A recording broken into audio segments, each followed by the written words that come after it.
Hello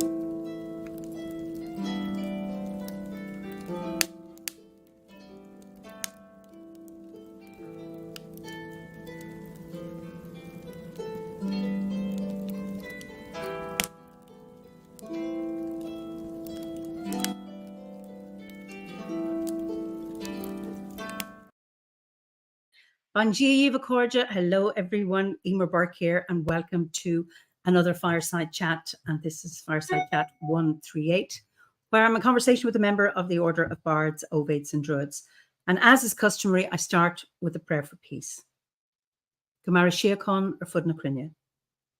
Gamara Shiakon in our Jaili agus in our Jirha. Gunairi Lin Lena Cuid Garamaka.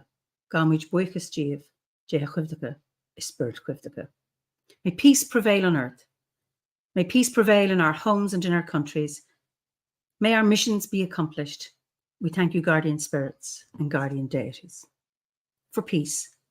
As the fever of day calms towards twilight, may all that is strained in us come to ease. We pray for all who suffered violence today. May an unexpected serenity surprise them. For those who risk their lives each day for peace, may their hearts glimpse providence at the heart of history. That those who make riches from violence and war might hear in their dreams the cries of the lost. That we might see through our fear of each other a new vision to heal our fatal attraction to aggression. That those who enjoy the privilege of peace might not forget their tormented brothers and sisters. That the wolf might lie down with the lamb, that our swords be beaten into plowshares, and no hurt or harm be done anywhere along the Holy Mountain. With thanks to John O'Donoghue. So you're all very, very welcome. And let me see where you're all from. Penzance in West Cornwall. Hello from Ulster, where spring has arrived. That's a nice Brittany in France. Rainy old London. Gold Coast in Australia, you're up early. Noisy. Hailstones on the skylight in Killaloo. Wonderful. Crouch End, damp and chilly. Peace and serenity. New York, Kamloops in BC. Great puddles of Hertfordshire. It's wonderful. We're slowly sinking into the mud. Hello from Sweden, where the snow is melting. Mimsy, hi Mimsy from Flanders. And hello to Sparky. That's her dog. Anyway, there's a few from the US too. You've gone up. Soggy Normandy. Oh my God, these are great. It's actually dry here in Kilkenny, thank goodness. The sun was shining, the sky was quite blue. It's cold. Well, 4, 5, 6 degrees. That's kind of cold for us here. Wyoming, wonderful. And slushy greetings from Calgary in Alberta. Madrid, brilliant. And colourful, what is it? Geraldine calling in from a moisture-filled rain-snow mix in colourful Colorado. We need the rain. So let all of us who need rain get it, and all of us who need some warmth and sunshine get it. Anyway, let me go over to, we're in the UK this week, and we're going to Hampshire to Lucy Jones. Lucy, you're so welcome. Thank you for having me. It's lovely to be here. So you are in Basingstoke or Basingstoke? Basingstoke, or Amazingstoke, as we call it. Amazingstoke. Okay. So, and I have no idea where that is. I mean, I've heard of it, but what's it like? What's your landscape like? So Basingstoke is in the county of Hampshire, and it's quite flat. It's very wooded, and well, not as much as I'd like it to be, but very arboreal. We've got beautiful patches of ancient woodland, and at the moment the spring flowers are just coming out, violets and celandines, I never know how to pronounce that one. The buds are coming, the wild garlic is starting to come out. I haven't seen any frog spawn yet. I live in a town. I live on quite a kind of busy area, main road, next to a train station and a shopping mall.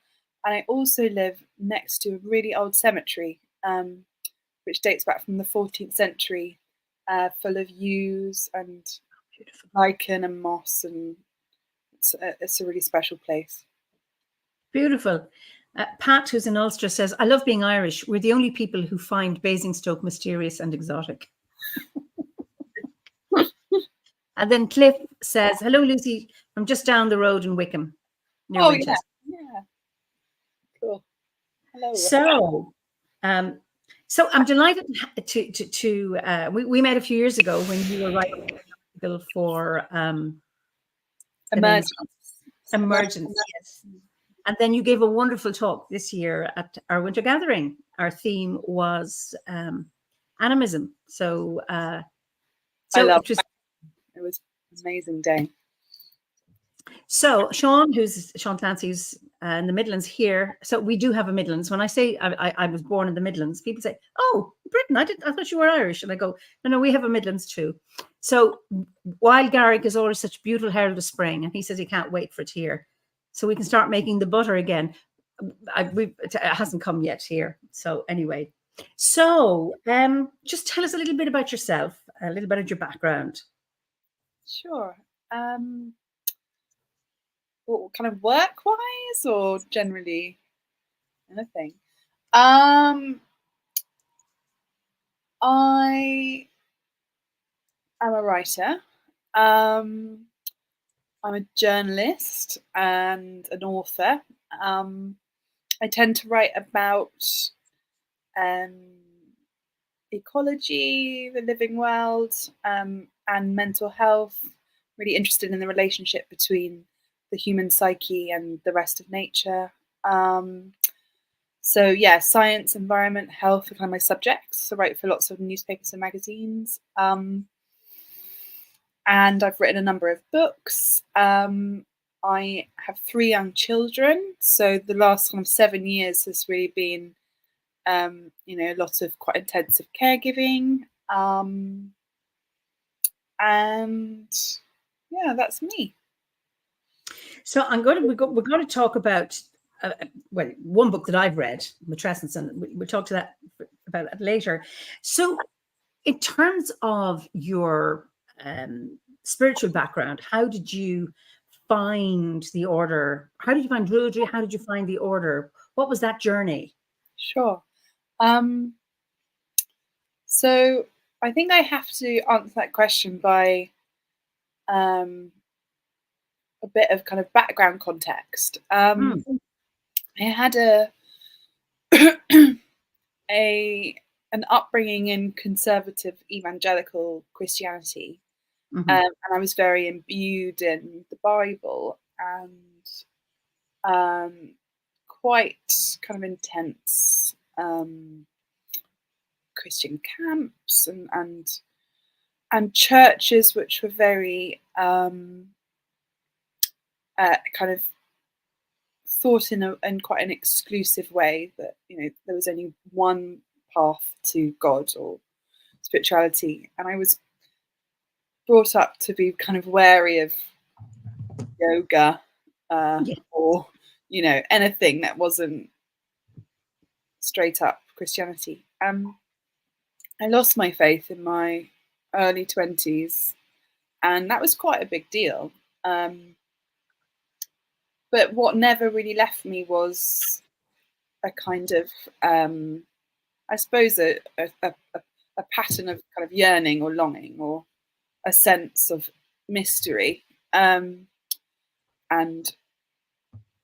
of that which is larger than us. And so, but for quite a long time, I didn't really have much interest. I was kind of slightly scarred, I think, by some of the church I was in. And then I was writing a book called Losing Eden, which is about the kind of the connection between the human mind and the rest of nature. And I'd had this like quite personal epiphanic experience where in my 20s I had recurrent depression, and I'd had quite a bad period of depression and addiction.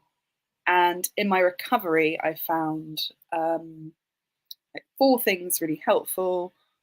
The three of them were straightforward and understandable, like psychiatry and psychotherapy and support groups and the love of friends and family.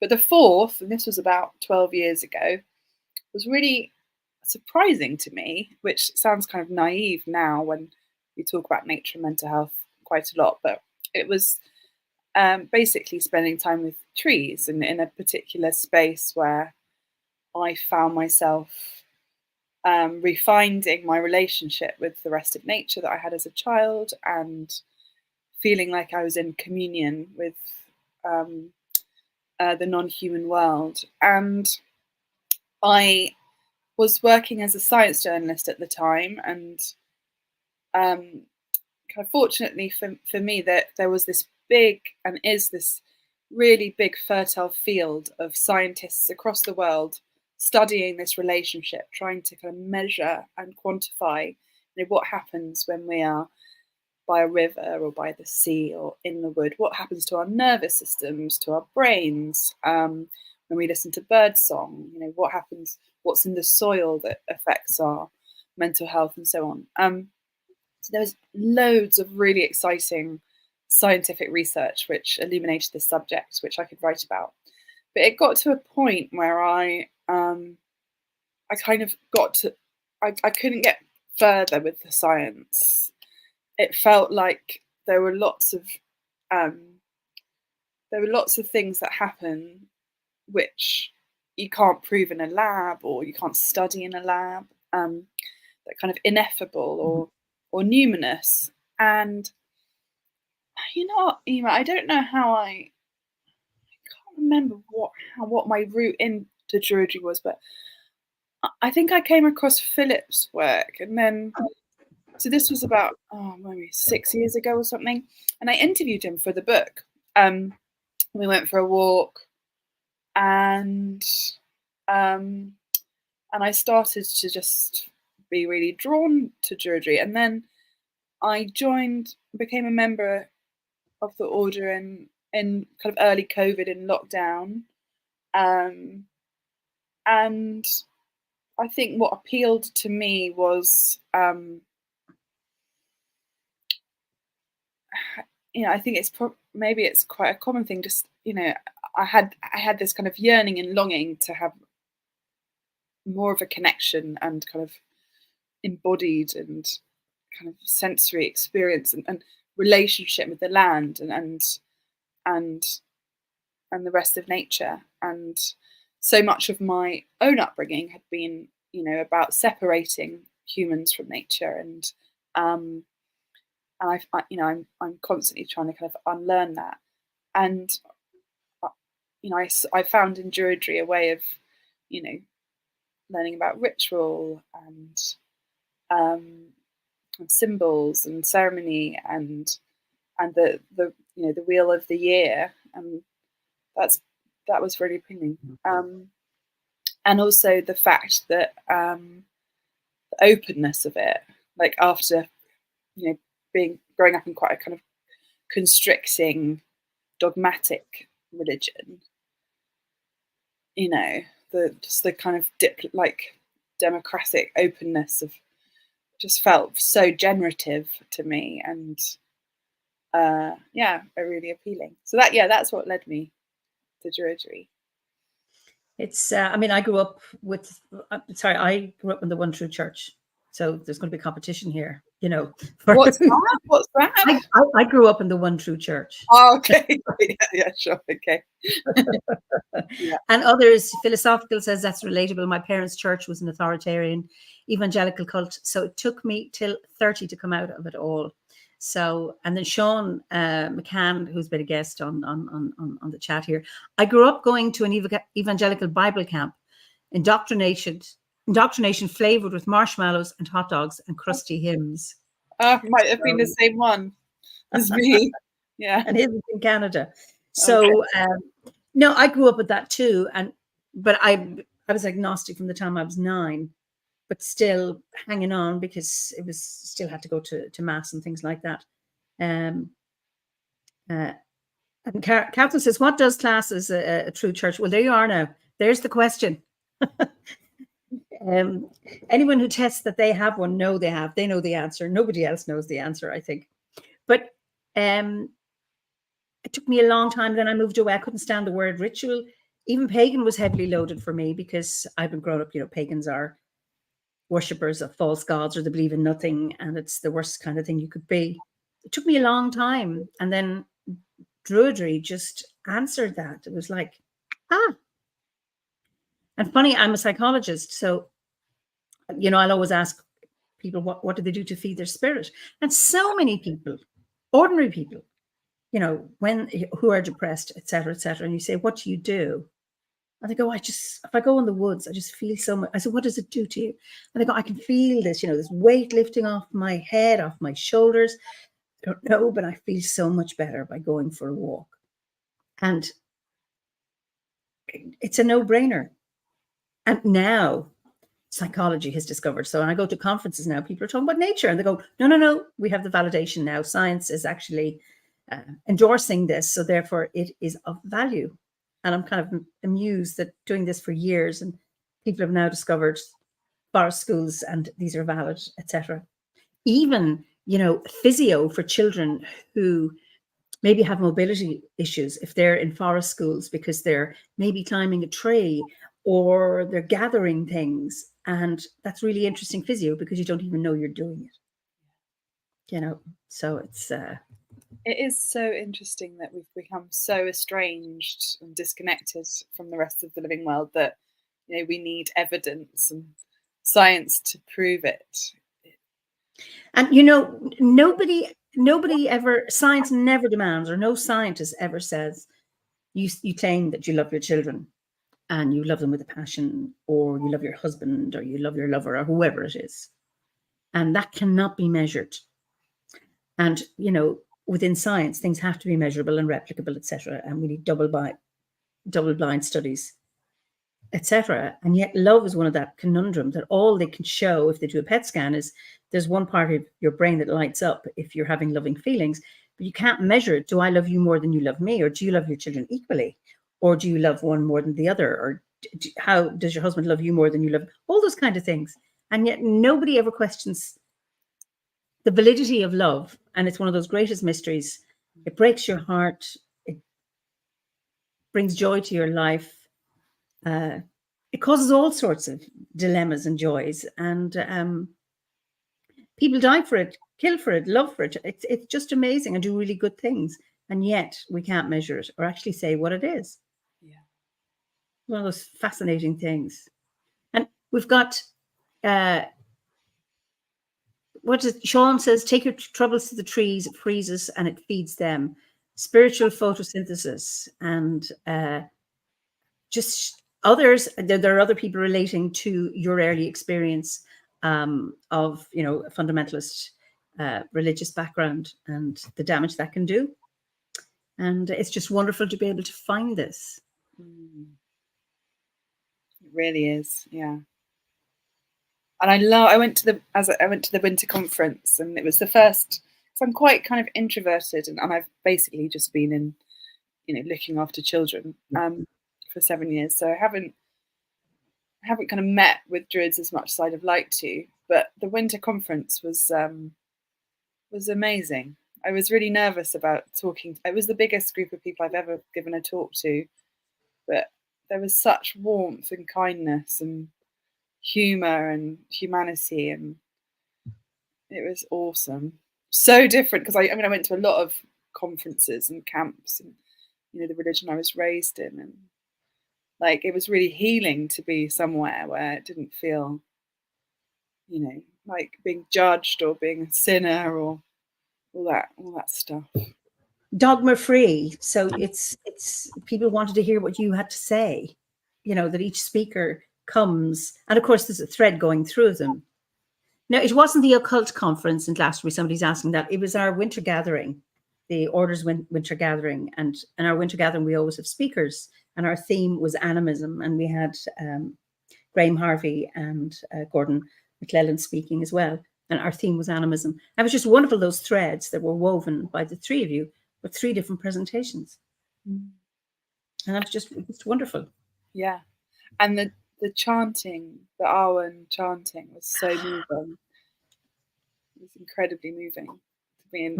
Were you there for the mistletoe ceremony at the beginning? Yeah, it's beautiful.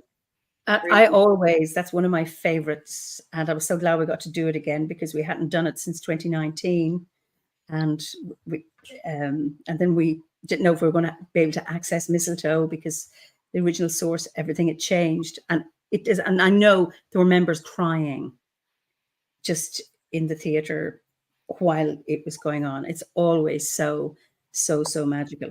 And it's so simple, you know. Very, very simple ritual. Just beautiful, just so beautiful. Powerful. So I'm listening.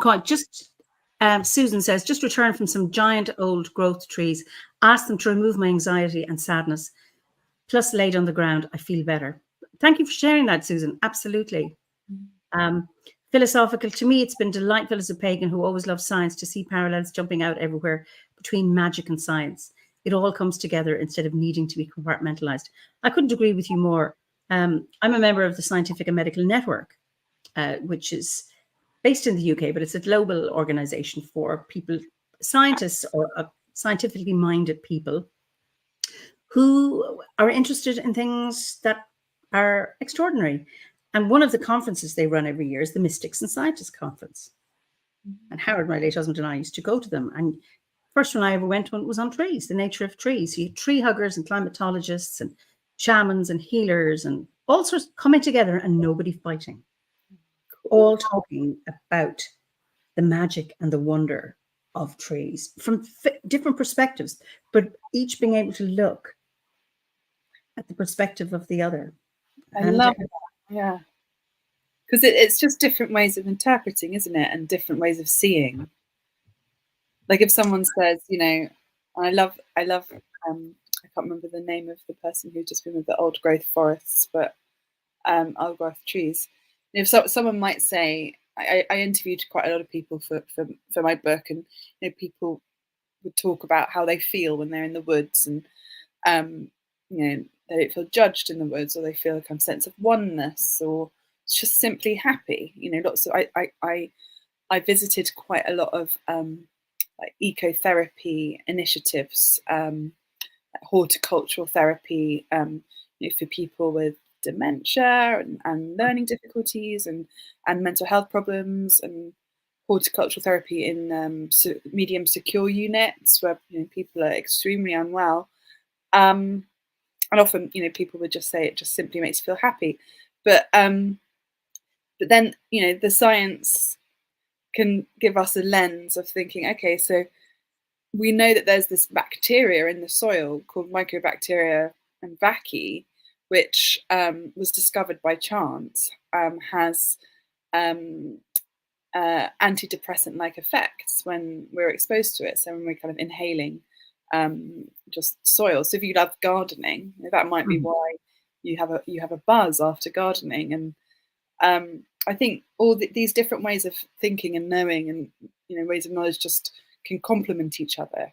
And you know, my intention with my research and writing that book was, you know, to know a bit of the science can kind of augment the relationship, or you know, if you're, I think it can kind of help us pay attention and be grateful, and kind of maybe a kind of like radical noticing, or even if you're on an urban street like where I live, you see like a spray of weeds in the pavement. You know, those weeds are often in fractal shapes, and fractal shapes, which are everywhere in nature, have a particular resonance with our brains and can make us feel less stressed. So I think, I don't know, I just, yeah, all these ways of knowing are good. And Sylvia says, sometimes when I'm unable to pull myself out of struggles that visit me, I open my herbs cupboard to smell my dried magical plants. Those spirits help me equalize. Just saying. Absolutely. I'm just struck by the fractals you're talking about, because when I'm in an urban area and I see things like that, it always gives me a buzz. Straight away, it's like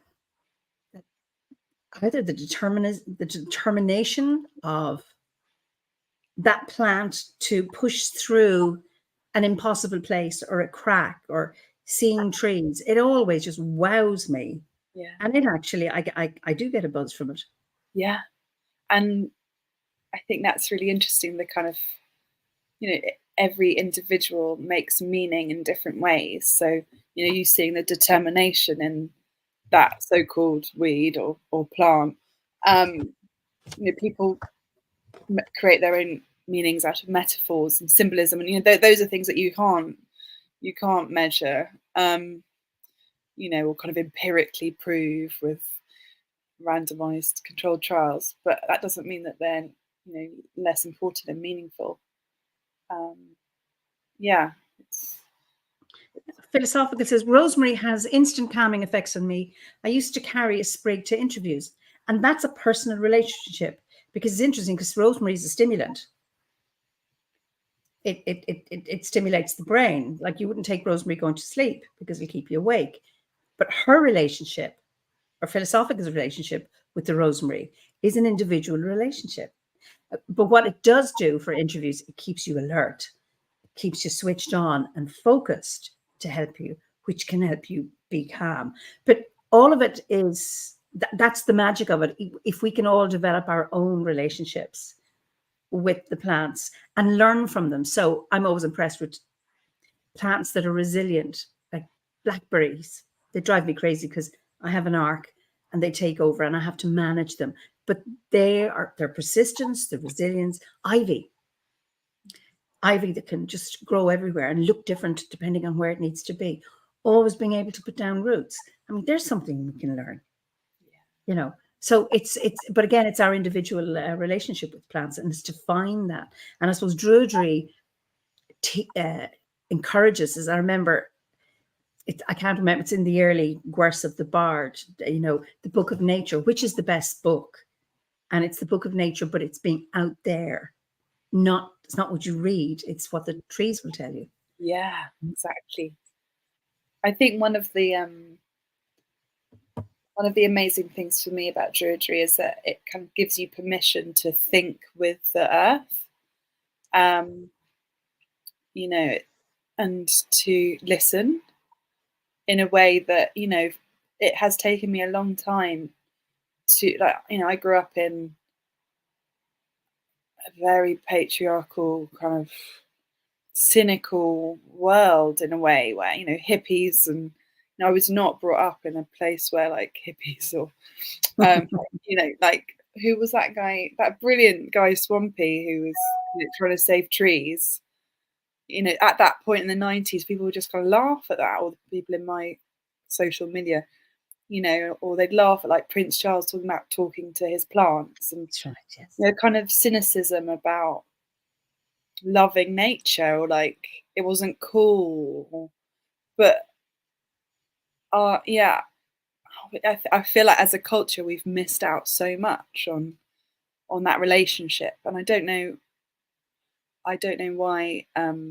Well, I think it's really historical, isn't it? The post-Enlightenment kind of separation of humans from nature, but the way Druidry, gives permission to think with the earth, to think through the earth, I think is like so generative, so needed in our current human crisis. And there are so many people looking for it. And I mean, I'm always amazed at people who quietly admit to me, and I go, "That's normal." Like I just telling you, and I go, "Well, in my world, I think nothing of that. That's normal." Yeah. To be with trees, to hear things, talk to them. I ask trees to heal me, to take my stress away, chat to, whatever it is, meditate with. It's normal. And you know what? It's growing. And I think certainly in the last number of years, particularly with COVID, I think, and then with, the emergence of a stronger narrative around the climate, or climate change, that more and more people are coming out in some way to be able to say it. Yeah.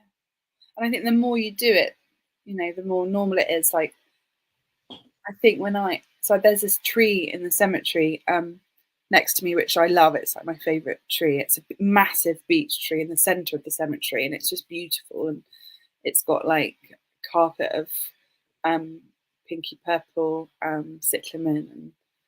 And it's been really important being for me since living here. And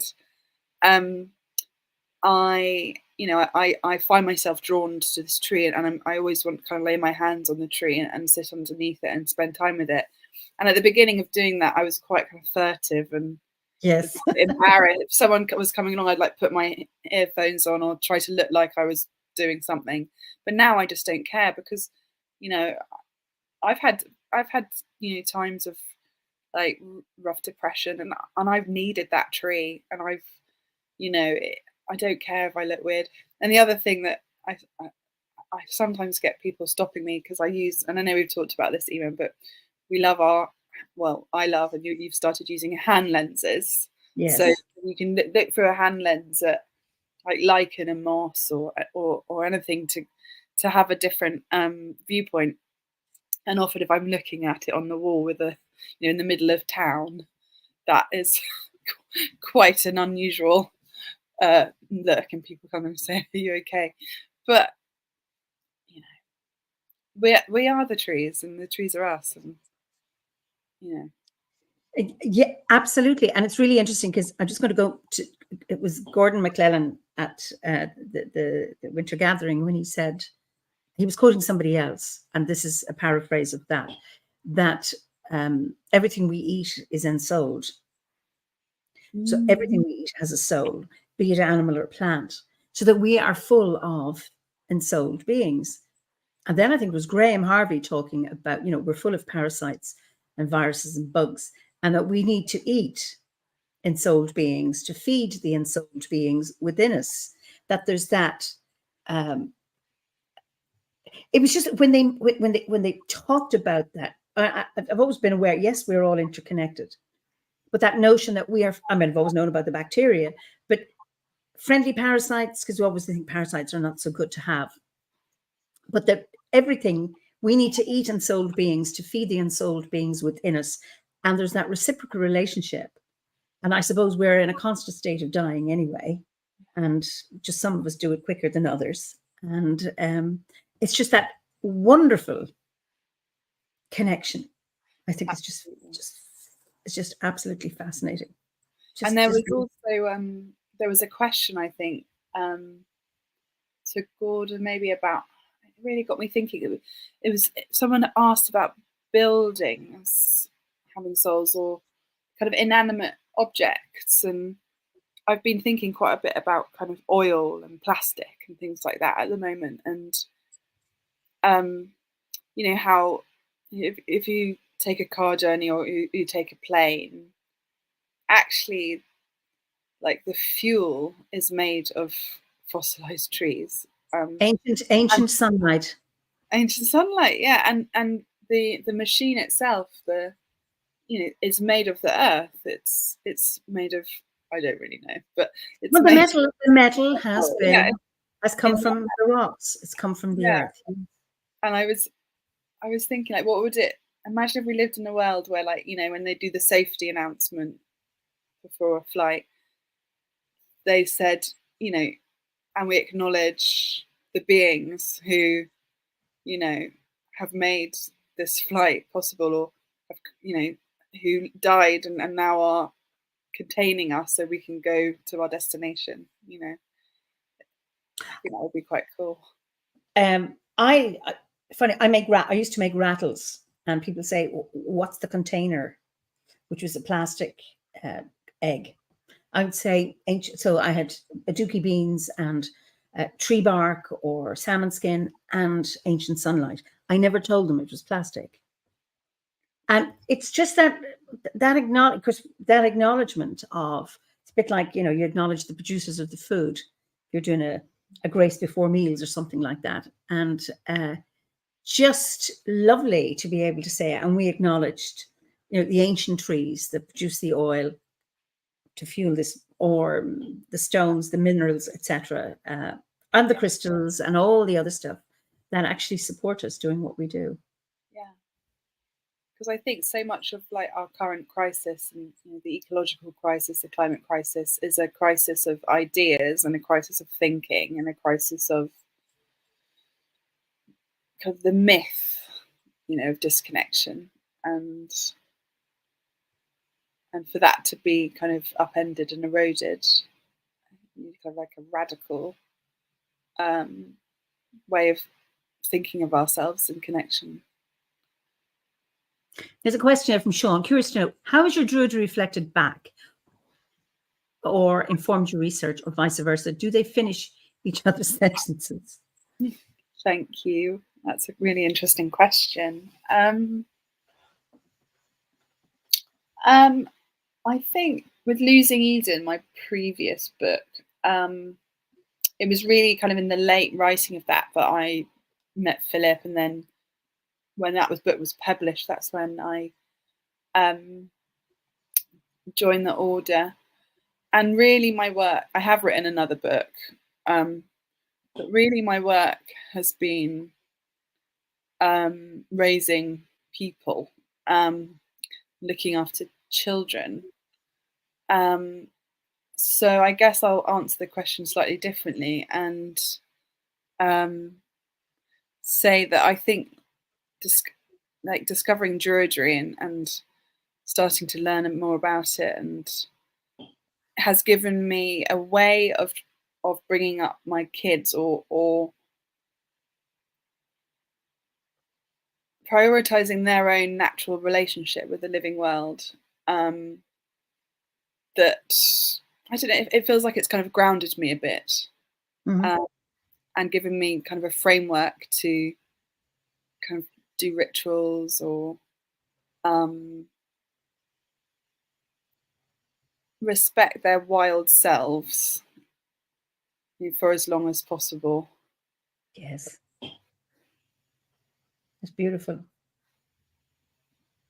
And I have me and my neighbours are like rewilding them. We've got this tiny field at the back of our house. I mean, it's not really a field, it's really small, but our intention for it was to basically give it back to the non-human world and the living world. And I told this story in the winter conference, so apologies if you've heard it before, but it was literally like a kind of amenity mown grass field with just classic ryegrass, and we asked them to stop the mowing, and planted a number of trees, and within months it kind of erupted into this like wildflower meadow, prairie-like meadow, all sorts of different species of grasses and flowers and moths and butterflies and beetles and ladybirds, and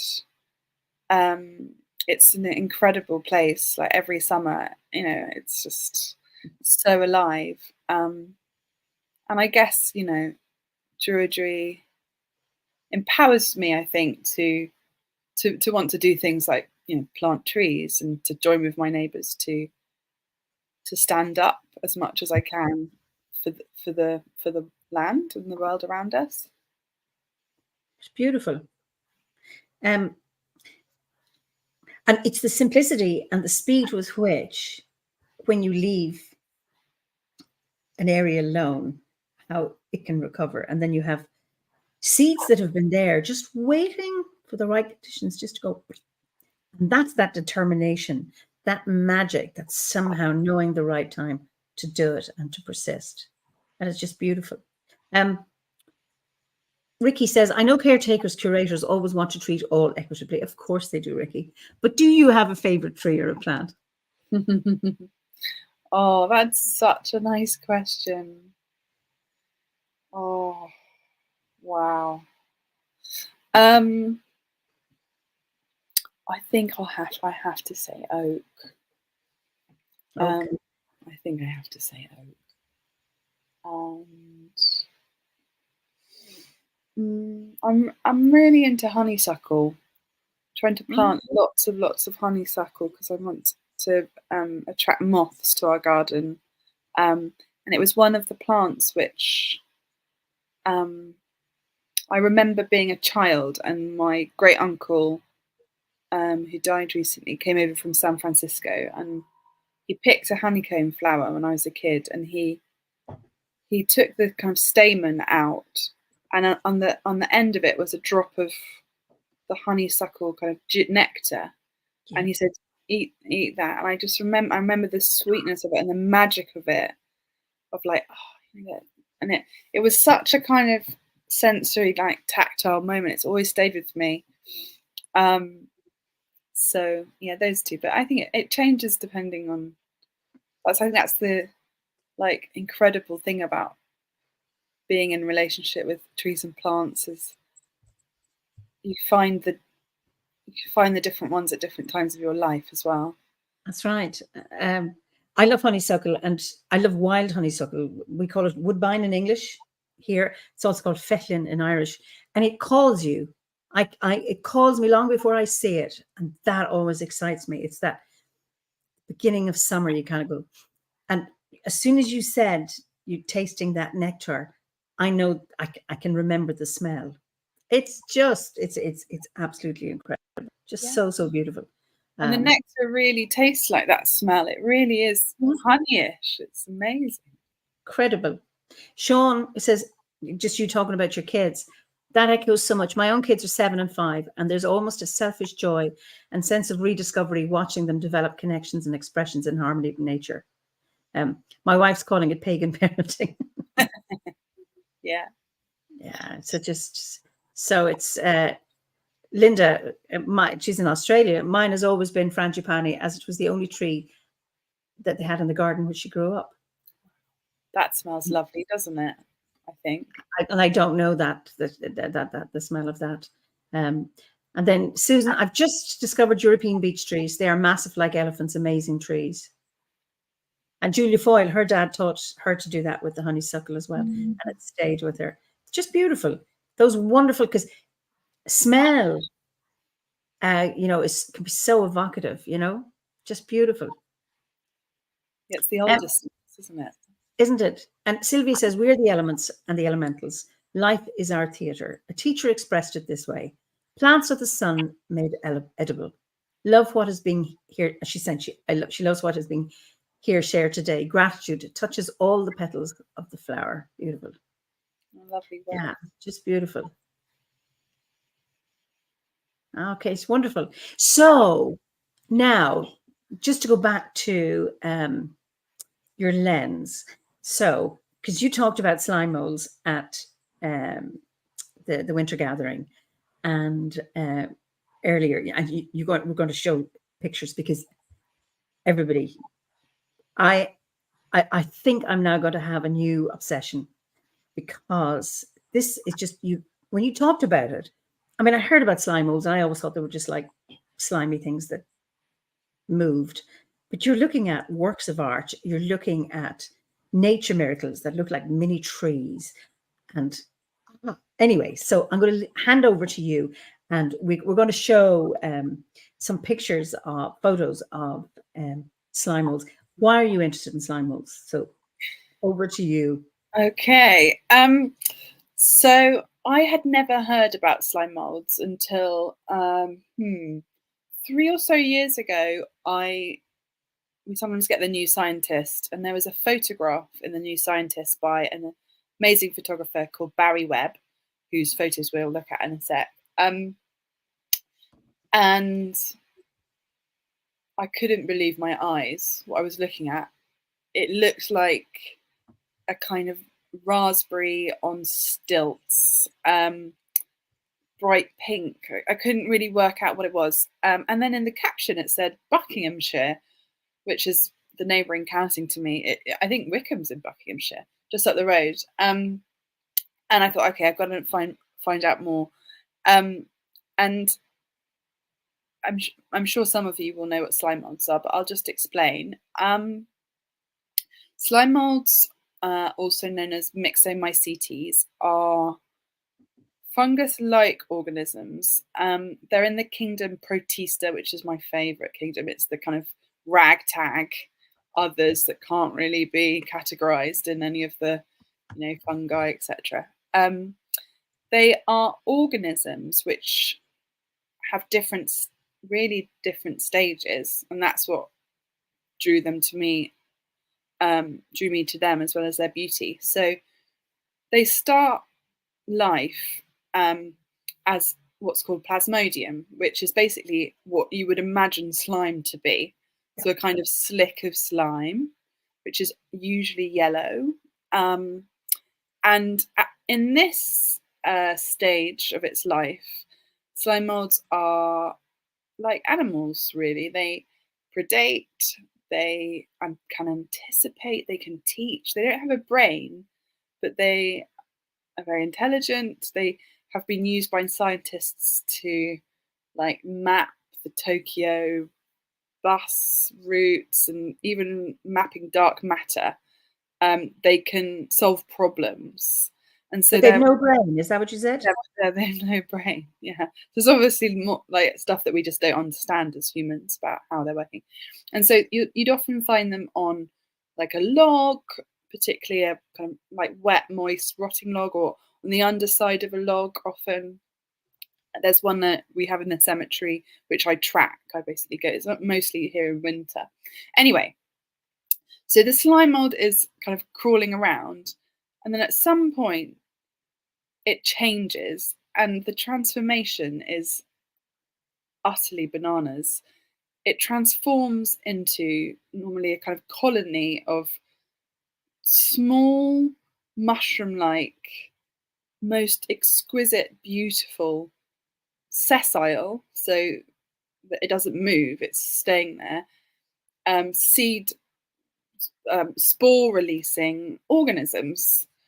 And from there, the spores are released and the cycle continues.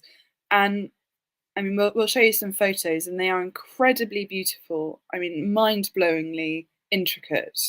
They're like goblets or egg cups or nets, and there's iridescence and all the colours of the rainbow.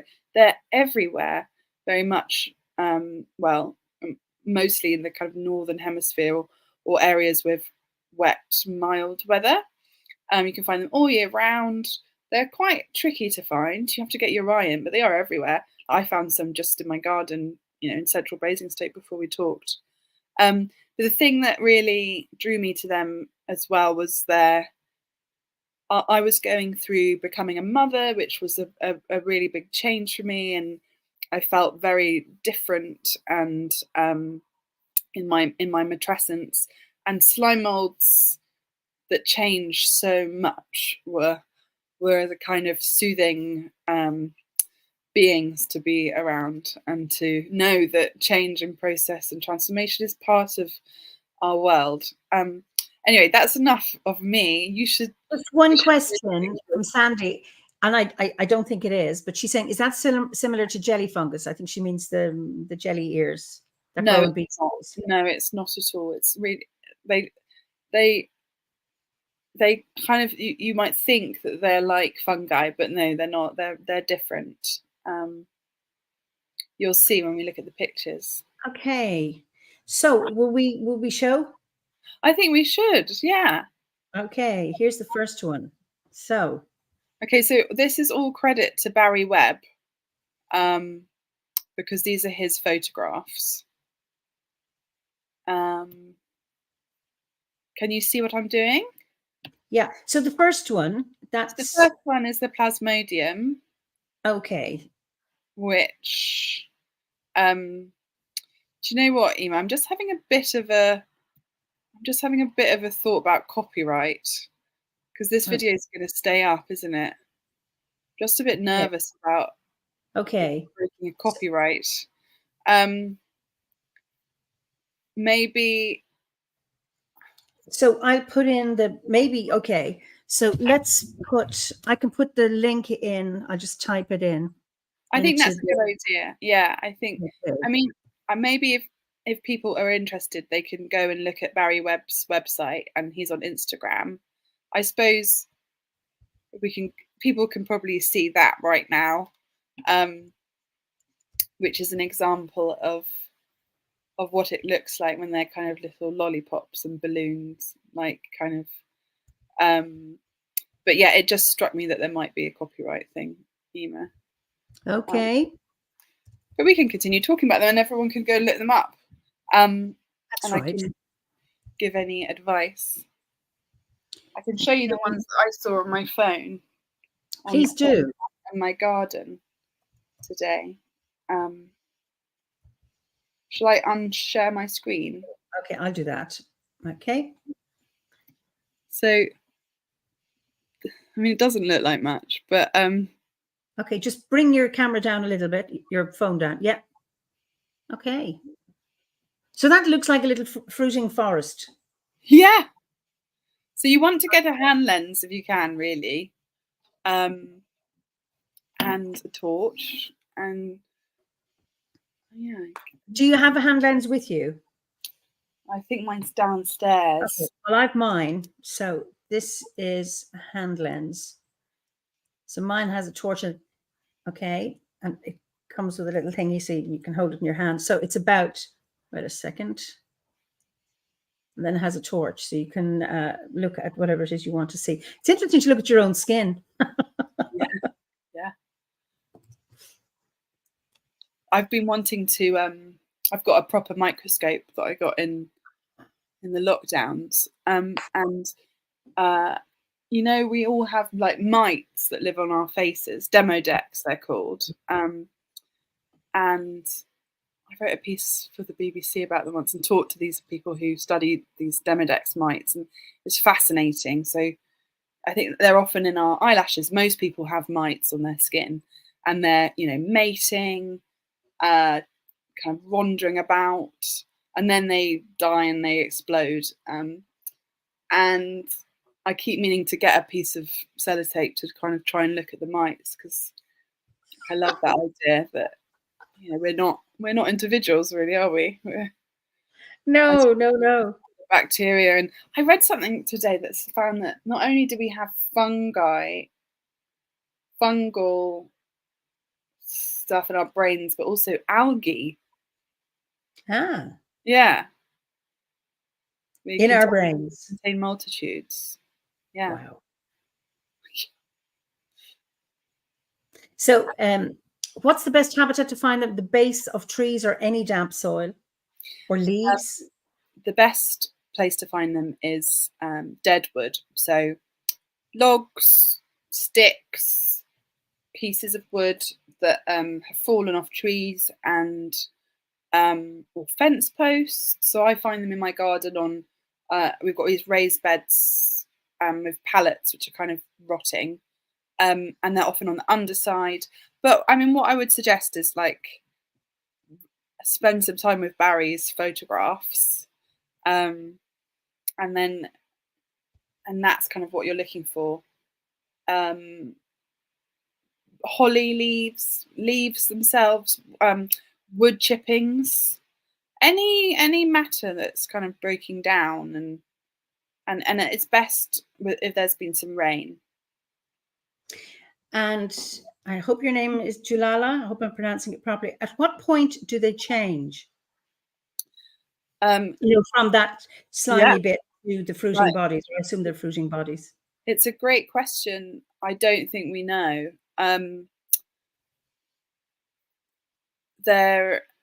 It must be something to do with conditions, perhaps temperature, but we know very little about them as organisms. There's a fantastic book called Where the Slime Mold Creeps. I think that's what it's called. Ooh, let's write that down. Yeah, I think that's what it's called. I think it's downstairs. And there's a few people studying them. There's so much we don't know. And also, for example, many of them are iridescent. Really iridescent, like so rainbowy. And I think one of the theories is that the iridescence is probably what's the word? Like water off a duck's back, like it stops them, you know. But you know, it's a protective factor. Protective factor, exactly. But I don't know. I think there's so much more about these organisms that we have yet to find out, and I think we can learn from them as well. I just love. I'm just fascinated at the mystery that's there. Julie says, "Exploding mites!" Exclamation mark. That's not something I ever expected to hear crawling about my person, but I'm usually covered in mud and twigs, so I suppose I shouldn't be surprised. I know when people have seen photographs, you know, of magnified bed bugs, and they say, you know, because they're scary looking things.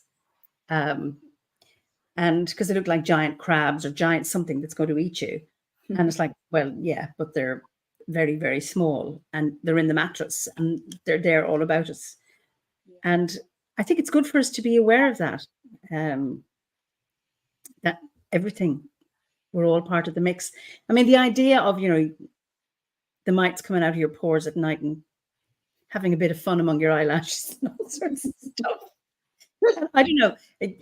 Are they resistant to mascara, I wonder? Or do they only come out at night when you're not wearing it? Or, I mean, all of this is just fascinating. And also, what is, like, is it commensal, the relationship? Like, what are we getting from them? Like, are they cleaning us, maybe? I don't know. But there's the symbiosis stuff is really interesting too. And yeah, and I love like like you say, the mystery of slime molds. Like, I think one of the things that I just think is so fantastic about them is how, like, they're so hidden, and they're really hard to, you can see them with the naked eye, but you wouldn't unless you were looking for them. Yeah. But I feel like that it's so exciting. Hidden things are kind of exciting, and it's really satisfying to find them. But I think it also just shows how much we don't know and we don't see, and how limited like our human perspective can be, and the possibilities of the earth.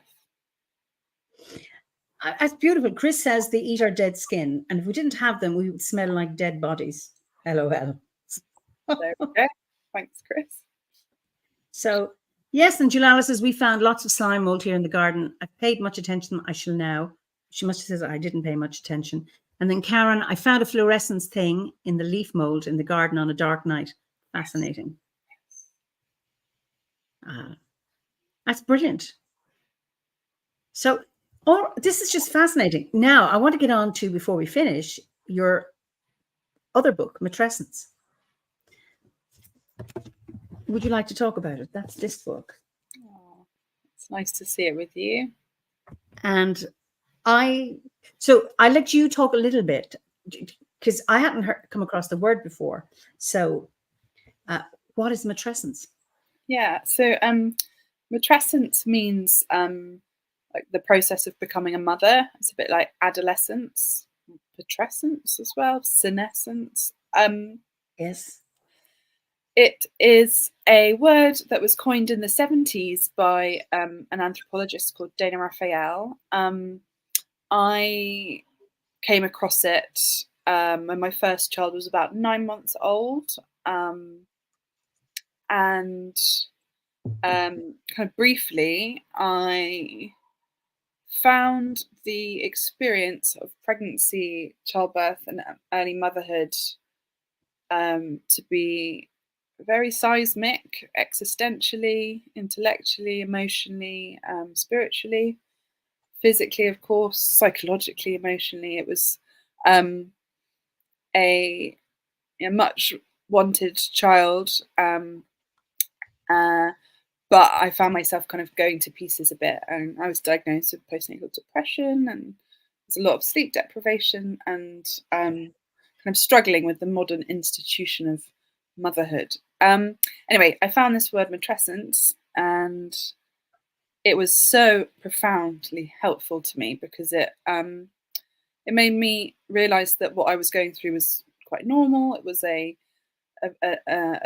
significant developmental stage like adolescence, and at the same time, in the last 4 or so years, there's been a real explosion of landmark neuroscience and science around the parental brain, and how much pregnancy renders kind of significant pronounced changes to the brain, and how it's not just the maternal brain, the paternal brain changes anatomically, particularly with hands-on care. We were all we all evolved in collective caregiving networks, so we all have the neural circuitry for looking after young children. Anyway, so the book is a kind of part memoir, part kind of science around this transition, which I think has been sorely neglected and forgotten, and part, I guess, a kind of manifesto about maternal mental health, and we have a maternal mental health crisis in our countries, and lots of people are struggling, and there's different reproductive health issues too, and it's also got quite a lot of ecology in it as well. So I write about volcanoes and spiders eating their own mothers, and sea squirts and slime moulds, of course. And the intention of that was to, I couldn't really find my when I became a mother, I found that kind of conceptions of nature were very oppressive to women, and there was this kind of sense of the natural being deployed as a way of controlling women and shaming them often. And actually, what I found was that my matrescence was like the more maybe gothic, brutal parts of our world, volcanoes and planets smashing into other planets, and that felt like a more authentic and interesting way to find myself. So yeah, it's a bit of a mix, and it's out now. Yeah, it struck me somehow that, being a natural mother, you will listen to your own instinct, and you go, well, I don't know what my instinct is because I've just been faced with this, and you'll be fine. And how there's not enough conversation about it. And yet, when you look at depictions of in films of somebody's going into labor, it's a party and her waters break, and straight away, and I'm going, well, I had two, didn't happen like that. There was none of that stuff. And then screaming, wow, wow, wow, all the time, and frightens the bejesus out of anyone who might be pregnant. That the depictions in films are always horrendous or cliched, or it's like patronizing or an insult. And yet I found, because I've got two babies, one at home, and I found that experience really, really empowering. So it was a very positive experience for me. First one was a cesarean section, having failed at home to have a home birth. And I wanted to talk about the positive aspects. And then reading your book, it's like, shit, have I been colluding? Because it isn't easy for everybody, And then do people really want to hear about it? Do you talk to somebody when they're pregnant about what it's like? Or do you say, no, they're dealing with enough without scaring them? It's a hard one. It's a really hard one. I've been really conscious about that because my book is very personal, and the birth chapters are graphic. And I hope you don't feel like you're colluding. That no, I think there's ways of I don't know. I think it's the birth stuff, if I'm quite hard to talk about, because it's really triggering and tricky, and I don't know. I think there's a lot of people who have birth trauma walking around, and it's unrecognized. And even if ideally you'd want everyone to have a positive and empowering birth. My second birth was hard, but it was empowering, and it was at home. But lots of people do find birth traumatic. I think a third of women say that they find their births traumatic, and it kind of feels like with postnatal culture and care, people give birth and then they're kind of given the baby, and then they're kind of on their own, and the birth is kind of hushed up. And as you say, there are very little stories, myths, art, TV of kind of honest depictions. But it is tricky because it's something that I've been quite I've kind of said to people if they're pregnant, like just the birth chapter is really intense. But then I also would have quite liked to have known about some of the things that can happen, like birth injuries and risks and so on. I was a nurse, so I was aware of them, but it's a really interesting. Linda says, I know I had I had postnatal depression after my firstborn, but I had no help and just muddled through. But luckily I took herbs to halo my second birth, and I know that herbs helped heal the trauma from the first birth. I had a cesarean section that I didn't want, and I wanted everything at home on my terms. Blah blah blah. I do things quickly. I speak quickly. I run quickly. Everything's fast, except each of my labours were 48 hours. Just like my mother's. She had 5 of us, and it was all 2 days, coming. Yeah. And I adjusted because I'm great in a crisis. If it's a crisis, I always sweat the small stuff, but big things, no, I'm fine. So I had to go into hospital, have a cesarean section, for which I was awake. But at 10 weeks, I felt I had failed, and I went into a huge grieving process. I had, infections and things like that. But I had a lovely midwife, and she helped me breastfeed, and I managed to breastfeed even with a wound infection and all of that stuff. And I had a wonderful co-parent. So all of that was managed. Had I been with somebody else, I have friends who, in relationships who weren't supportive. And if I had had the same circumstances as they, I don't think I would have managed. And I had what would you say? He's a delightful young man now, but a challenging baby at the time. So I was supported. And when my daughter was born here, she's just born behind where I am now, we took her to Africa when she was 5 months old. And you could really see, I could sit down and eat with my 2 hands. You're not eating with your 2 hands yet, are you? My youngest is 2. Okay, well, you know that thing about you want to sit down and then there's the child on your lap and you're doing that. Yeah. While you're in that culture, you don't do anything for 6 weeks. So while, you have your lochia, all of that, you are minded, you're fed special foods, and your husband would be severely criticized and looked down upon if he did not make all efforts to get this special strengthening foods post baby. The women, you don't do any washing, cleaning. Everyone does that for you so that you're recovering for your first 6 weeks. As my midwife told me, you stay in bed for 2 weeks and you rest for 4.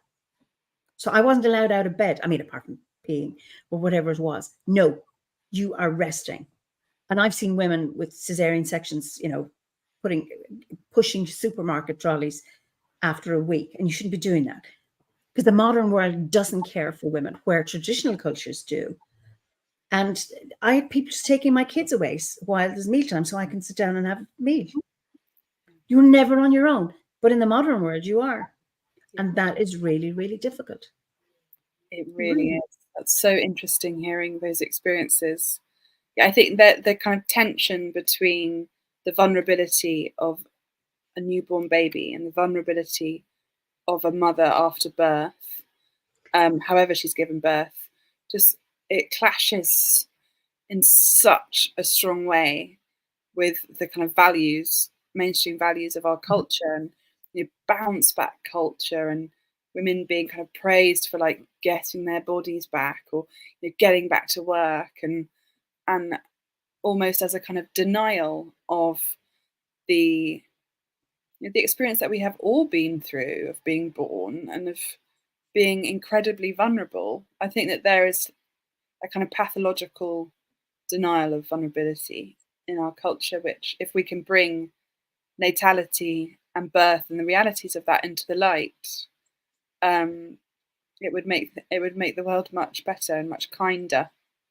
I see so many mothers, who have quite a serious, systemic health response to becoming mothers.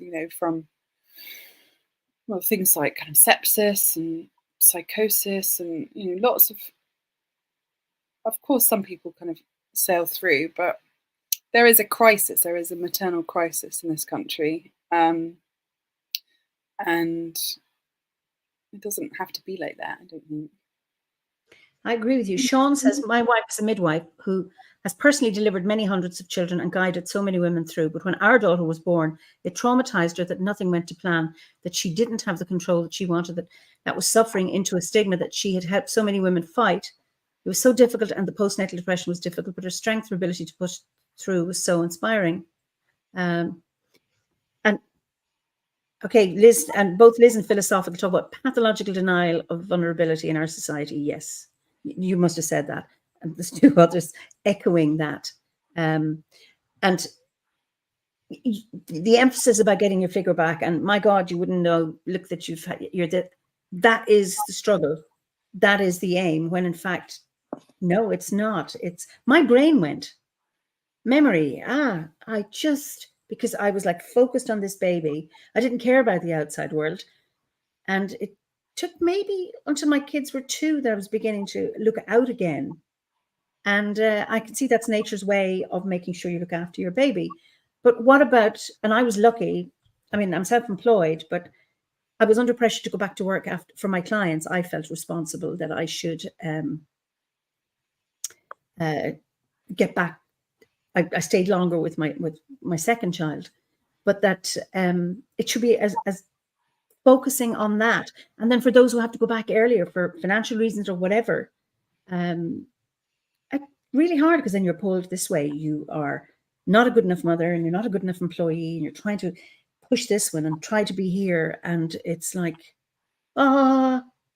crazy.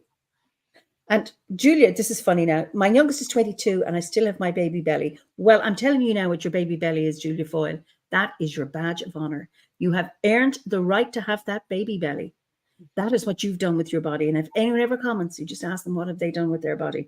I have one too. And wear it with pride. You have the right to have it, and Nimi says, everything back to normal was once a standard question for a new mother. Once you've given birth, nothing will ever be normal again. Absolutely. Such a good point. I think it's like the 6-week check that they give now, and that's when you're kind of meant to be normal by. But I think kind of matrescence and postnatal lasts probably forever. And yeah, I think there is like really interesting, like deep possibilities about like what an academic called Andrea O'Reilly calls a matricentric feminism, because it kind of feels to me that feminism has done a lot, liberal feminism has done a lot, but it's kind of ignored mothers and caregivers and fathers. And like when I became a mum, like I kind of thought me and my husband were kind of equal and we would equally share everything, and it just didn't work out that way. And it kind of feels like it's the stalled revolution, and actually to open caregiving up to all people, to fathers, to society as well, that could have really like important ramifications. Yeah, absolutely. I think that there needs to be greater caregiving. Sorry, go on. Sorry. And there's some really cool stuff happening, right? There was something in Sheffield where like it's like a nursery in an old people's home that's been set up, and I think like that, like I'm doing quite a lot of book events at the moment, and afterwards like there's a lot of comments and questions from people, and really get a sense that people in caregiving roles are kind of yearning for that intergenerational community and kind of a way of being together. And yeah, it's so important. And of course, it's that, yes, I mean, elderly people just having babies around them. I worked in I used to be a nurse, and I worked in a home for elderly women who they were well. It wasn't a nursing home, and there was a young girl who used to come in and clean, and she was a young mother, and it was run by a nun in her 80s, and there was a single mother, and this is now in the 80s. Sorry, the nun was in her 80s, and this was the 1980s in Ireland, and this young mother was allowed to bring her baby to work. I mean, that doesn't happen. You don't bring your baby to work.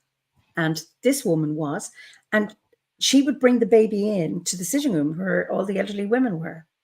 And it was just, baby loved being there, and the women loved having a baby, and her mother could do her work.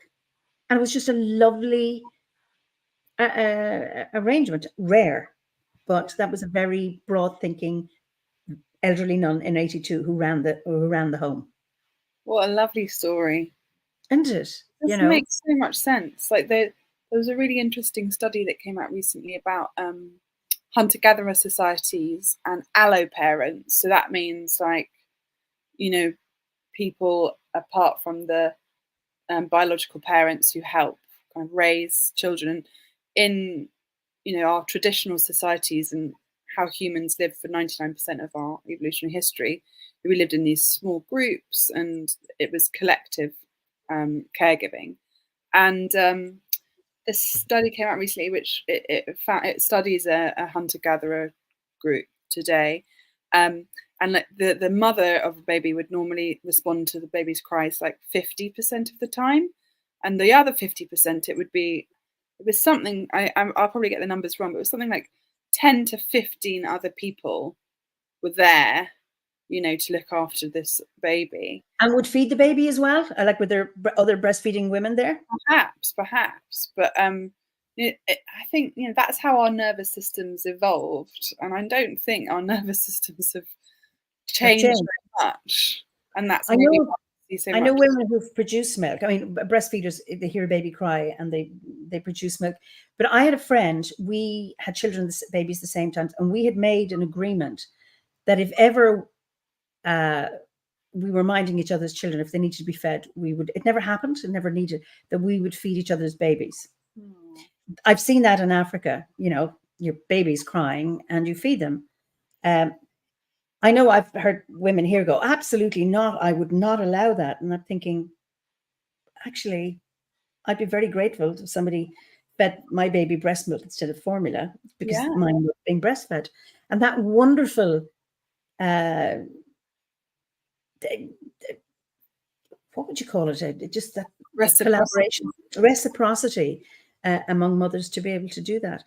I mean, because I was in between. I'm an elderly mother, so I had friends who had babies way before me and then way after me. So there was very few around the same time as I was really, that really reassured me. Yeah. It never came to it, but that it was there, possible. Yeah. And it's really beautiful how I think, women donate their milk for babies in the intensive care. Right. It's tale as old as time. People have always been fed by other women, and I guess in a way it speaks to, there's this kind of the privatization of family and the kind of nuclear unit, which until I became a mother I thought the nuclear unit was like traditional. I didn't realize that it's like a relatively new experiment.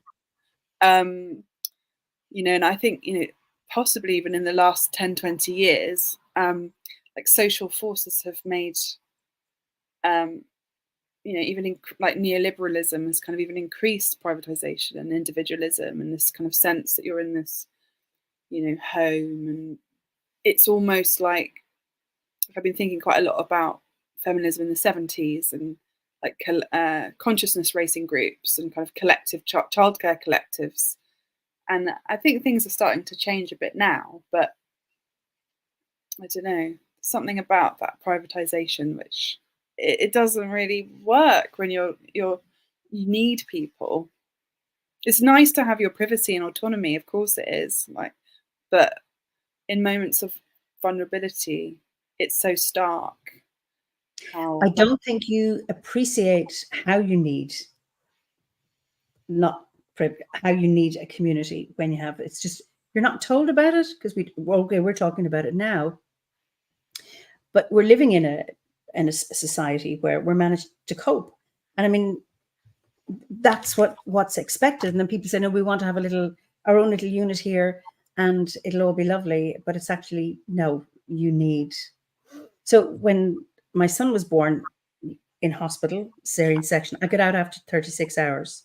And my home midwife came and stayed with me for 10 days. And so Howard and I and the baby in her bed with the monitor, and she slept in the sitting room. So when Ruan would cry, she'd come to help me latch on. And she stayed with me. And was it a kind of normal thing to do? She was so this was 25 years ago. So she was a home midwife, a domiciliary midwife.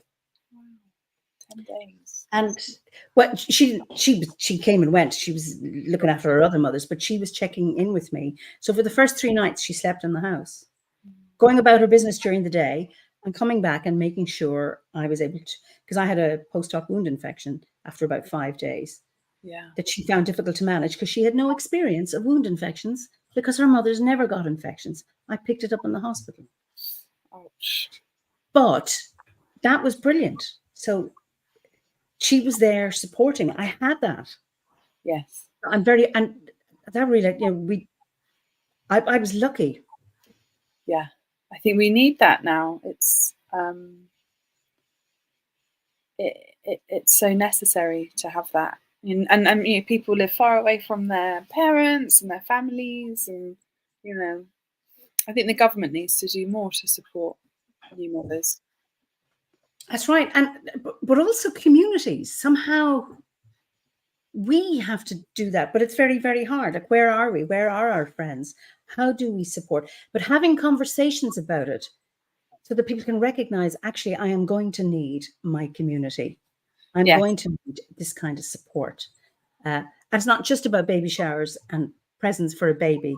There's actual practical support, bringing food, feeding, dropping off food to the house, doing housework, because that's what would happen in more traditional cultures, say certainly in Africa and Asia. You'd have people doing that and then chatting, and you're not isolated. So someone can take your baby while you need to sleep. Yeah. And I mean, sleep deprivation is, so with Ruan, I didn't sleep during my pregnancy. I think there was one night in my whole 9 months. Now, someone says you must have been ambivalent about being pregnant. No, I was delighted. It's just I found pregnancy hard and I didn't sleep. And then he didn't sleep till he was 14 months. And so crazy making. But there's nothing, sleep deprivation is just another planet. It's not like tiredness, it's like illness. That's right. And there's nothing like, you've had a few late nights partying. That's not the same kind of sleeplessness as been chronic with the child. Yeah. Funny thing is, I have friends who, had babies that didn't sleep, and they had to get up to the baby because they were on maternity leave. And I said, did your husband not get up? No, because he's to go to work. And I thought, well, let me tell you from my experience, it's much easier to go to work having been up with a crying child during the night than staying home with that child afterwards. Absolutely, exactly. But I think that speaks to this kind of fundamental kind of devaluing of care work, and this idea that it's like maternity leave, like you're on holiday, and that I thought this before I became a mum. Like, I thought care work was easy work, and it's so much. Admittedly, my job isn't. I don't work as a doctor or anything like that. I'm a writer, so it's not difficult. But care work I find much harder in some ways. I mean, better too in lots of ways. But that the devaluing of care is a big problem. But I think also, like you mentioned, kind of practical helping. But I think conversations are really important, because there is so much. I've seen this in my interviews for matrescence and correspondences that have been published. There is still so much shame and stigma and silencing of struggling in early motherhood. I think people are, don't want to kind of say they're struggling because it will seem like they're complaining about their beloved child. And I think being able to normalize, honest conversation and having real depictions of this experience will help, because shame and stigma silences, and then often that can lead to isolation. It did for me, and then that can, I think of my postnatal depression as a kind of, it was like a wound of matrescence in our society, which is hard, and then it becomes an infection, it spills into something more, deep-seated. So yeah, and I think that the word matrescence could be helpful in that, because it gives people a way of saying, how's your matrescence, or how was your matrescence? Because I think people carry, I've got this from readers, decades after, can carry kind of trauma around birth, or trauma around, and all sorts of things to do with this very ordinary experience. Absolutely. And I'm really grateful to you for your book. Timey says, oh yes, nowadays the surrounding community thinks staying home with the children is being lazy, turning thumbs basically at a walk in the park. Interesting. I remember seeing a little video on Facebook a few years ago where husband comes home, he's living in a housing estate, parks the car, and there's a child, his child, toddler, running around with a full nappy, and there's toys and bits of this and the cereal bowls all over the place. The sitting room is a mess, the kitchen's a mess, and no sign of his wife. And he goes up the stairs and she's in bed reading a book. And he said, what have you been doing all day? And she says, nothing. And that's what happens when she does nothing. That makes me think of the strike in Iceland. You know, the women who they strike in Iceland. I think every year they have. You know, Iceland has. Tell us about that. So, I think Iceland has like really progressive policies, like good childcare, good parental leave, leave for caregivers of any sort. And it seems to me, and I might be simplifying it, but one of the reasons why that happened is because I guess it was the 80s or 90s, like all the women went on strike for a day, just wouldn't do anything. And so the men had to, you know, take it, and they do it every year. They did it every year, or maybe they did it more. And that seems to be what, you know, it showed what was actually happening behind the scenes, which, as you say, was definitely not nothing. Absolutely. But and also the other side of it is that not only is it like very, you know, can be really challenging work, so it needs to be shared. Also, I think that, you know, fathers can be different to the way fathers have been in the past now, but I think, you know, men miss out on the chance to be with their children and to nurture and to be, you know, wonderful fathers, and then the children miss out too. So, you know, Howard, he had his first. My husband, he had twins when he was 23, and he had 5 children in his 20s into early 30s. Then he was 53 when our son was born and 57 when our daughter was born. So he'd reached, you know, the top of his career. So he was able to work part-time. His colleagues thought he was crazy. And no, he wanted to do that. So we were co-parents. So he got a second chance. And his daughter would say, you know, how he parented his first children is so different to how he parented his second children, because he was able to, and our kids were home educated. So they always had one or other of us. And then when he was 61, he retired. So for the last 8 years of his life, he was a full-time dad. And we traveled, and, you know, they had a really, really good time. And his friend envied him. He said, I've missed out on this. And I have a grandson now, but you're getting a second chance at this. But how do you manage work, career at the same time, you know, as be a parent as well? So, yeah. Is that a question for me? Yeah. It is? No. It's I don't know how we manage that. Okay. Yeah, I don't know either. No. Because that's the challenge, you know. Yeah, if you're a lone parent. Yeah, and I think like the economic situation. Sorry. You know, you have to earn a living, and you have to also look after your child. That's that. And I couldn't be a stay-at-home mum all the time. I just could do it, you know, well, until they were 2, and then I needed there's something calling me out there to be able to do. So I always worked part-time, so that I had some work, and then I was with my kids as well. Yeah. But I was lucky to do that. Yes, I work part-time too. And I think lots of mothers, caregivers do. The problem is, though, that, you know, if you work part-time, you are penalised.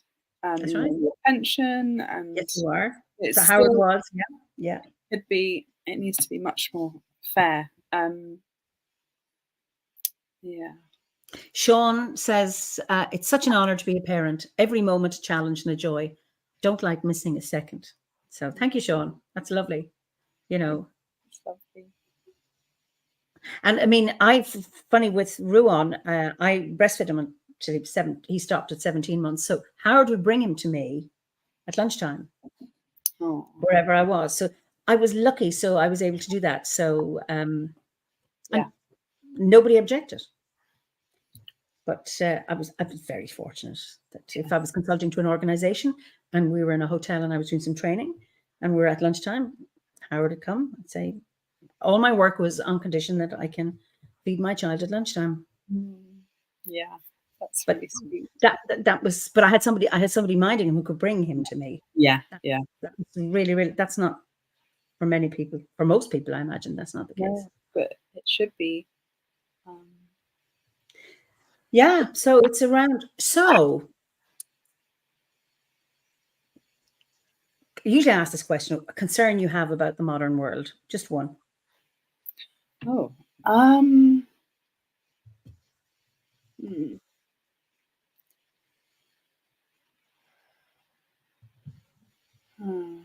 just one.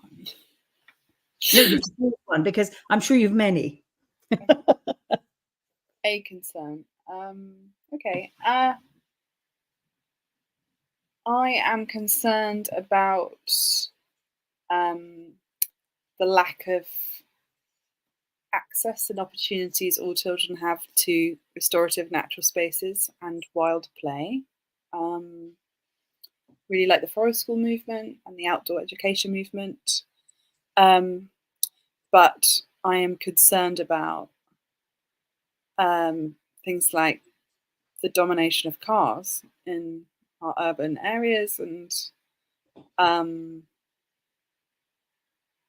the destruction of biodiversity, children not being able to climb trees, Mm-hmm.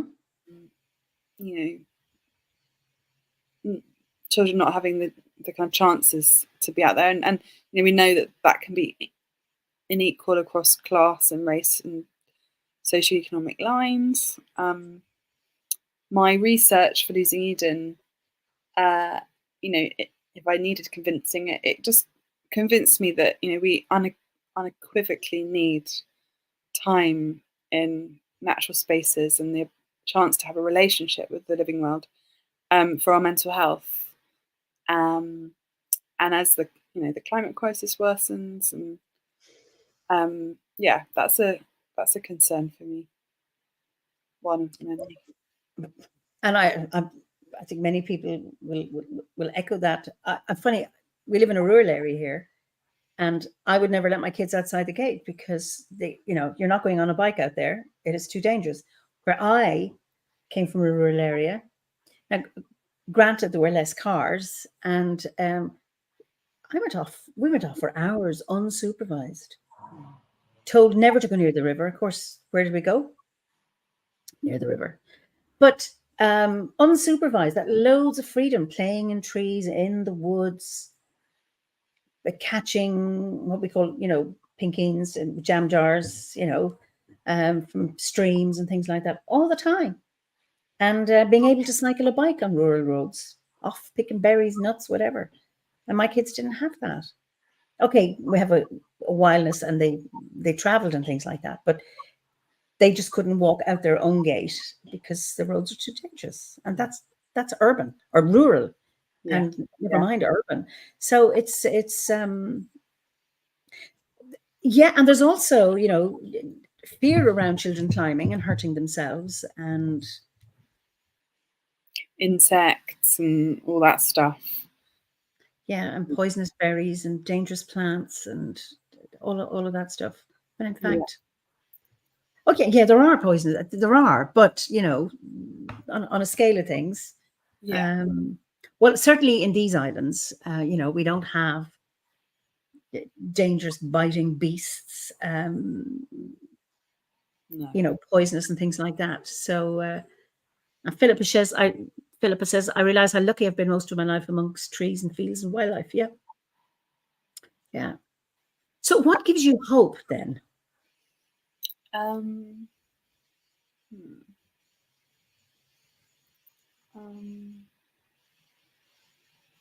Well, I have to say that like my world kind of in the last 7 years or so has been quite local and has been kind of small in a way. So I think one of the things is going back to what we were saying about that field. Acting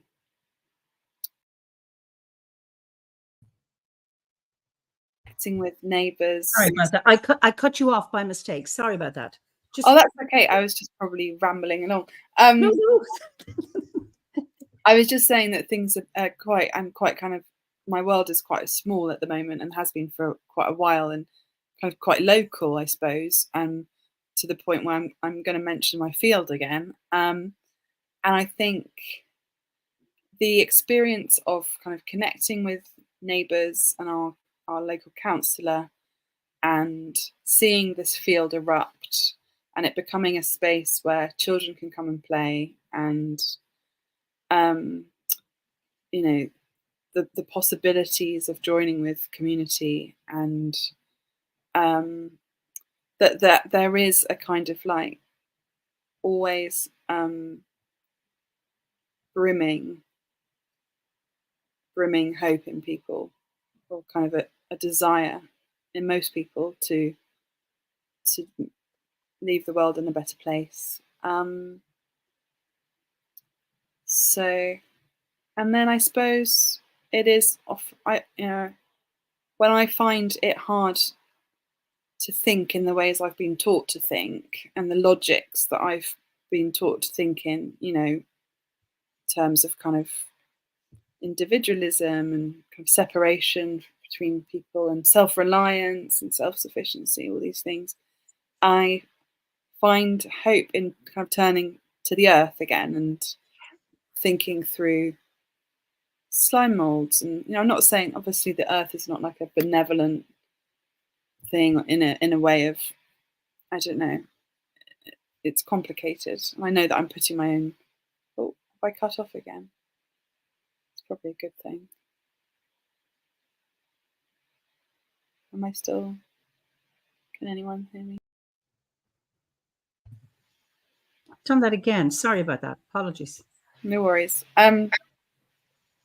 Maybe the resilience of the earth is hopeful for me. Yeah, me too. And I think it's doing what we can. And I mean, I have some image at the back of your garden, just that green space with the trees and everything popping up, and I just see my own arc. I have a labyrinth that's formal and the rest is wild, and I try, allow things to emerge. When I came here 25 years ago, this was a field, just mown grass. I've no more room for trees. And it's a little oasis in amongst intensive farming. And it's about creating those little patches for all of us that give us hope. Pat says, hope for an abused world in 3 words: things grow back. And I like that. I think we can get overwhelmed when we think of the big world and the big picture. But I think it's just about what small thing can I do? Yeah. It's what's the smallest thing I can do, and do it. Exactly. And it really, it, as someone who not really ever been involved in the democratic process, or never kind of contacted it, never done anything really like getting involved in real world in this field, it's so empowering to see that actually if you join with other people and say to your local councillor, actually we don't want this to be mown, or that it is possible, and that you can be heard. Yeah.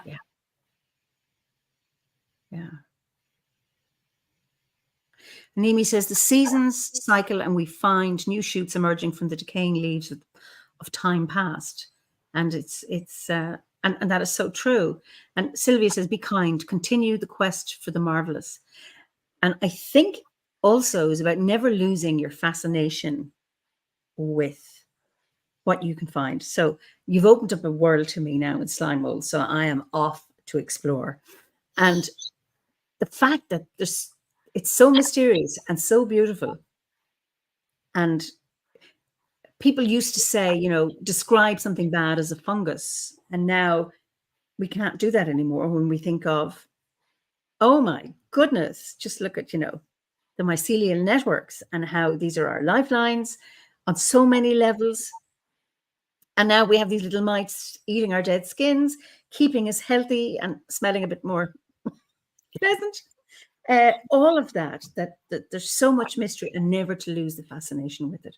And I think even with all the stuff, I mean, the state of the world is so painful at the moment with all the violence and the concerns about climate change, but that we still need islands of hope, pockets of hope, to create maybe countries and continents of hope.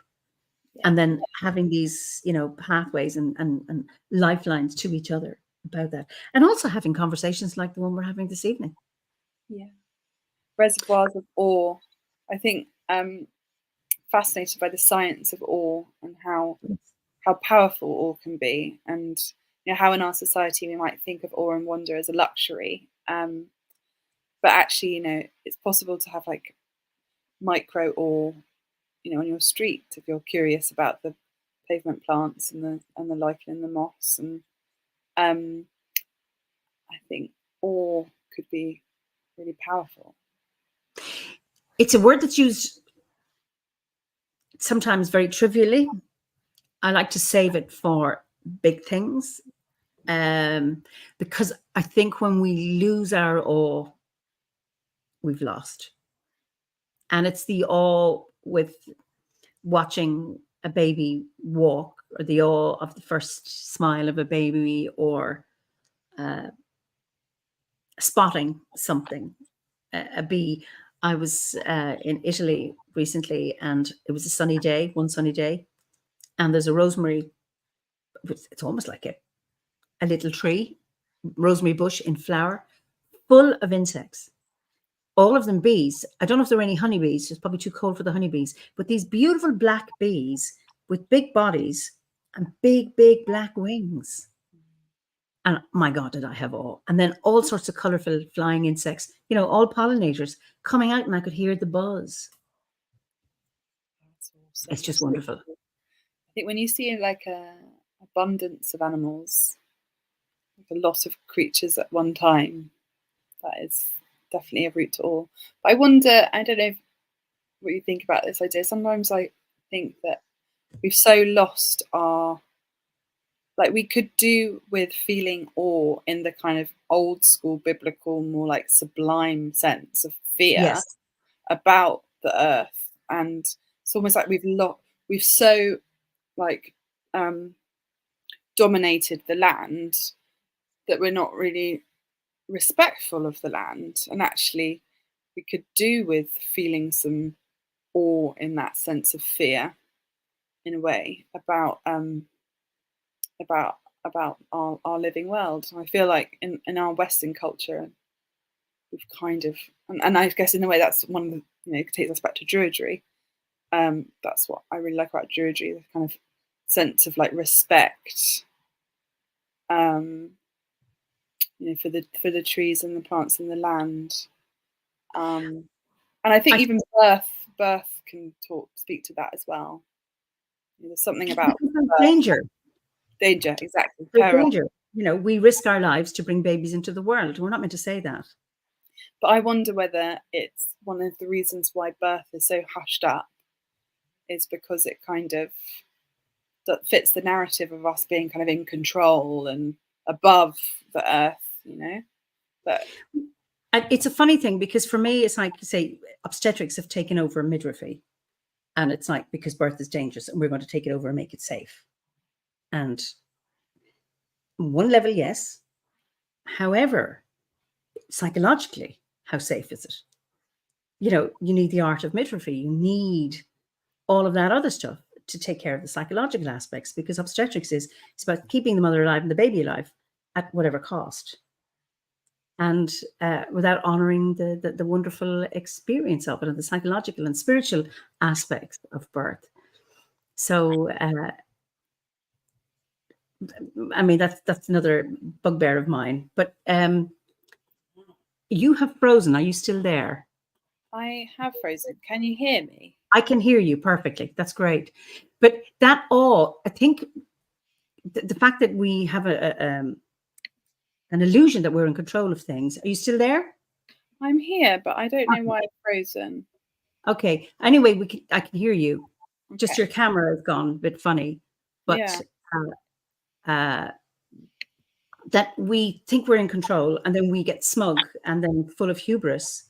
And I know that feeling I get if I'm walking along a pier and there's a really powerful sea and the waves, and I can feel that. I'm amazed at the sea and I love it. And then I get that sense of, oh, I'm not in control here. Yes. I have to be careful, not get smug. There's something greater and more powerful than me right there, and I can feel it. And that's a really nice feeling to have. Absolutely. I actually had that this morning. Can you still hear me? I can hear you. Yes. Yeah. I don't know. My whole screen is. I can see your. I can see your face, but it's a still photograph. It's frozen.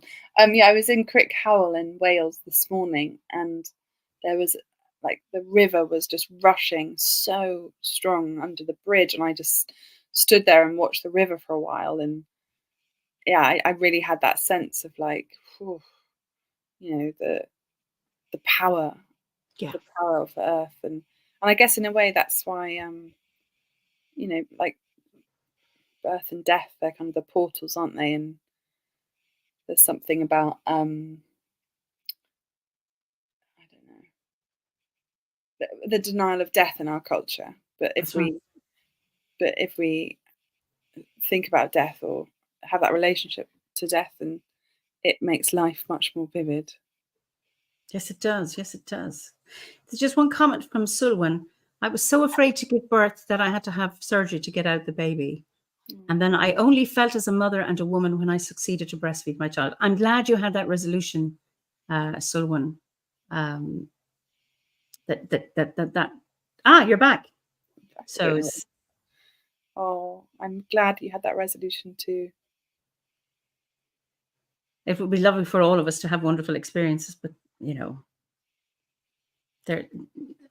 it's not. I remember Howard had a friend, and his mother, when she was in her 90s, he went to see her, and she was a bit upset. And he said, "What's wrong, mother?" And she said, "I've never experienced childbirth." And he said, "What do you mean? You had 3 children?" She said, you all popped out." Oh. She was one of those lucky women that just came out. Where I remember mine. I don't think that's one to regret. Each to their own. You know. So anyway, Sulwan says she breastfed for 2 years. Wonderful. Delighted. That's just a wonderful post-op experience. Wonderful. We've come to the end of our time, but my last 2 questions, they're always my last questions. What is your favorite season of the year, and what is your favorite ritual to mark the wheel of the year? Okay. You know, I like, it's kind of a bit of a lazy answer, but I do like all of the seasons. I don't particularly like summer, actually. Although, you know what, I can answer these questions together because Lunasa has helped me like summer. I have always, from my late teens, there's something about the summer. I would get depressions in the summer. Like school would finish, and I would often have depressions in the summer. And there's something about the summer that I psychologically find really difficult. And I think it was, you know, talking to you, Eimear, when we talked a few years ago. I think we talked about Lunasa, and there's something about the way I can't remember how you described it, but thinking about Lunasa and kind of the wheat and the harvest, I don't know, I can't really explain it, but it just changed it for me. I always like Baltina. I do like snowdrops around Imolc. Okay, Mark. Yes. Yeah. I feel like I'm really early in my Druidry journey and still learning. We all are. Yeah. Thank you. It has been such a joy talking to you. Just a wonderful conversation, and from slime molds to breastfeeding to childbirth to all, just been absolutely wonderful. So I will allow you just say goodnight to everybody, and then we look over at the comments afterwards. Okay. So thank you so much. I loved talking to you. It was amazing. I learned so much. It was a real honour. And lovely to be with everybody as well. So thank you and good night. Don't hang up. I'm going to send you back to the green room and then I'll talk to you. Oh, you're going to do that. Okay, cool. Amazing. Okay. Cool. Okay. So listen, thank you all so much for joining us this evening and for your wonderful comments. And again, as always, there are lots of comments I didn't get to read because sometimes they come full on and I only get to see a few of them. So just thank you all for your wonderful comments. And I look forward to seeing you next week. So enjoy the rest of your evening, afternoon, morning, or if you're watching a recording of this chat. And until we meet again, Slán go fóill.